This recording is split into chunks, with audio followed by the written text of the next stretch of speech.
Alright, hey guys, Tom Laybourne here, and I'm going to be talking about of course not my entire lesson plan, but one of my strategies, writing to learn. Looked at pre-reading, during reading, and post-reading strategies. The one that really jumped out at me that I want to talk about was the writing strategy called cubing. Never heard of it, and in looking at the Regent's text, the cubing technique looked really intriguing. Just a reminder, the principle behind cubing is a writing strategy where a student or students have a subject. So my content area is science or physical science. So if you put students into groups, the second part of my lesson plan or the second day is where I'm looking at applying this. Putting the students into 3 different groups and assigning each group a specific title or subject. So isotope, periodic table, and radioactivity or radioactive.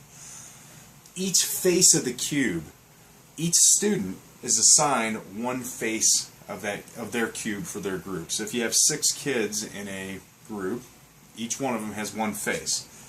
The different faces. So if you have isotope, one kid is going to be describing it with one sentence. The next for one face.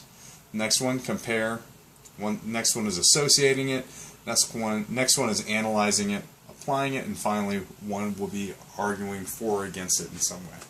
So they can use some creativity, and they're actually writing, and they have to remember some of the stuff they read about.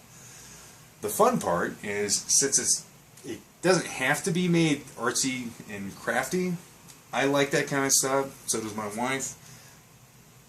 This is a very easy thing to make, a little box, putting some paper mache on it and stuff like that.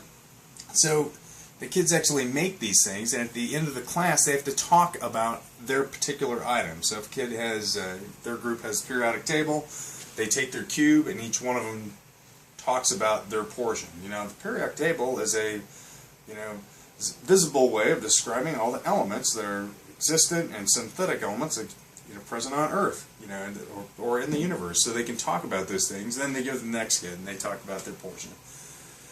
The fun part is at the conclusion of it. Of course, they can decorate it, and they've written something on there. You hang these things out, so they're suspended from the ceiling in the class.